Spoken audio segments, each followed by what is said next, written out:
გარემოს ეროვნული სააგენტოს მონაცემებით 20 ნოემბრიდან 22 ნოემბრამდე საქართველოში მოსალოდნელია წვიმა. მაღალმთიან რეგიონებში თოვლის ზოგან ძლიერი ქარბუქი. შესაძლებელია თოვლის ზვავები, დასავლეთის მიმართულებით ძლიერი ქარი. ზღვაზე 4-5 ბალიანი შტორმი. მოსალოდნელმა ნალექებმა საქართველოს მდინარეებზე შესაძლებელია წყლის დონეების მნიშვნელოვანი მატება, ხოლო გორაკ-ბორცვიან ზონებში მეწყრულ ღვარცოფული პროცესების ჩასახვა გააქტიურება გამოიწვიოს.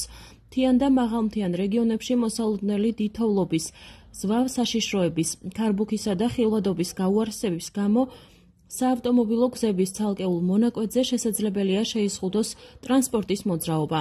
თუ როგორია მიდგველის ფოთში უახლოესი 3 დღის განმავლობაში საქართველოს ჰიდროგრაფიული სამსახურის სინოპტიკოსი ნინო ლაშხია გვესაუბრება. ხვალაც მოსალოდნელია დრო გამოშვებით ნალექი, დასავლეთის ძლიერი ქარი იქროლებს, ზღვაზე შენარჩუნდება შტორმული მდგომარეობა 4-5 ბალამდე იქნება ღელვა. ტემპერატურა დღის იცეცემა 10-12 გრადუსამდე. აი ესე 22-ში მოსალოდნელია შედარებით უნალექო ამინდი, ოღონდ აღმოსავლეთის ძლიერი ქარი იქროლებს 10-15 მეტრწამამდე და ტემპერატურა 15 გრადუსამდე მოიმატებს.